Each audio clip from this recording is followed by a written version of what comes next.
Hi everyone, my name is Matt. I'm the youth and family pastor at Cornerstone Church in Marshfield. I'm here today with the Cornerstone Connection, a daily devotional.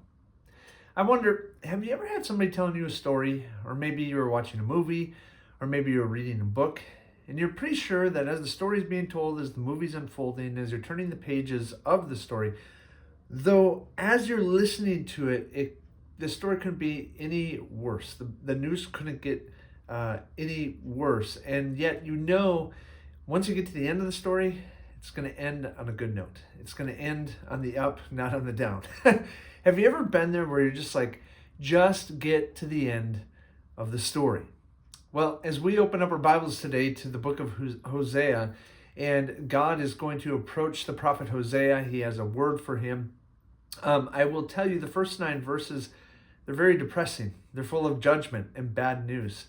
And in case you're listening with kids today, there might be some words in here that you don't want them to hear. There might be words in here you need to explain, and I'll let you decide that as a parent. But here's the good news. This chapter itself, not the whole book of Hosea yet, we're just in chapter 1. This chapter will end on a good note as we get to the quote-unquote end of the story. So join me. We're going to read all of Hosea chapter 1. And I want us to see that, yes, though God is just and he does bring judgment, he is also full of mercy and kindness and forgiveness that you and I don't deserve. Here's what it says. It says, "The word of the Lord that came to Hosea, the son of Beeri, in the days of Uzziah, Jotham, Ahaz, and Hezekiah, kings of Judah, in the days of Jeroboam, the son of Joash, king of Israel. When the Lord first spoke through Hosea, the Lord said to Hosea, 'Go, take to yourself a wife of whoredom and have children of whoredom, for the land commits great whoredom by forsaking the Lord.'" In other words, what the Lord is saying is, Hosea, you're going to illustrate the relationship that the people of Israel have had with me as they have gone after other gods. Verse 3, he says, "So he," that being Hosea, "went and he took Gomer, the daughter of Diblaim, and she conceived and bore him a son. And the Lord said to him, 'Call his name, the son, Jezreel, for in just a little while I will punish the house of Jehu for the blood of Jezreel, and I will put an end to the kingdom of the house of Israel.'" Judgment, right? Verse 5, "And on that day I will break the bow of Israel in the valley of Jezreel." Verse 6, "She conceived again, and she bore a daughter. And the Lord said to him, 'Call her name No Mercy.'" Pretty self-explanatory. "For I will no more have mercy on the house of Israel to forgive them at all. But I will have mercy on the house of Judah, and I will save them by the Lord their God. I will not save them by bow or by sword or by war or by horses or by horsemen." And when she had weaned No Mercy, she conceived and bore another son to Hosea. And the Lord said, "Call his name Not My People, for you are not my people, and I am not your God." The story couldn't get any worse. The news couldn't get any worse for the people of Israel. This is news of judgment. This is the consequence of their disobedience and their idolatry. And if we were to just end on verse 9, we would go, man, we must serve a really angry God that is just full of judgment and has no mercy and cares nothing about his people. What we need to understand is that his judgment here is in response to the people of Israel forsaking him and not abiding in relationship with him and not being the people that he has called them to be.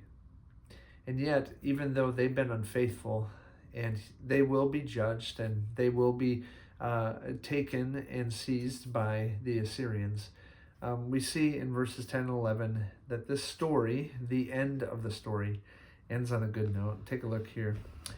It says, "Yet the number of the children of Israel shall be like the sand of the sea, which cannot be measured or numbered. And in the place where it was said to them, 'You are not my people,' it shall be said to them, 'Children of the living God.'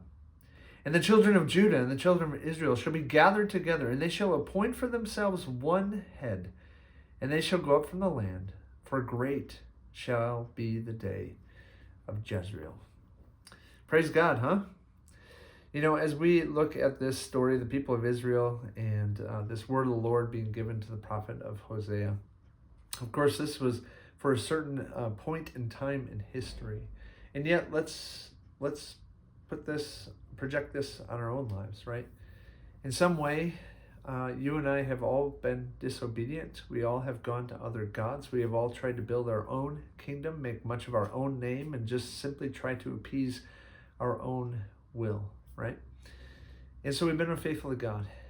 And yet God, who is rich in mercy, as Romans 5:8 says, he demonstrates his own love for us in this, that while we were still sinners, while we were still rebelling against him and not wanting him as our God, we were pushing him away. God said, you know what, I am deciding I love these people. I've always loved these people, and I love them so much that he demonstrates his own love in this, that while we're still sinners, Christ died for us. He sent Jesus for us. He came to us because we weren't coming to him and we couldn't come to him. Our sin prevented us. Our selfishness prevented us. Our kingdom, our will, our name, making much of all those things, prevented us from coming to the one that we should glory in, the one whose name we should make much of, the one whose kingdom we should build, and whose will we should desire to fulfill. Friends, praise be to God that because of Jesus Christ, there's a good end to our story as well. Sure, there's plenty of bad news along the way. We make choices that rebel against God and bring a lot of bad to ourselves and to others. But at the end of the story, we know who wins. Jesus wins. And because he wins, we win. Praise God, eh? Have a great day, friends. We'll see you next time on the Cornerstone Connection.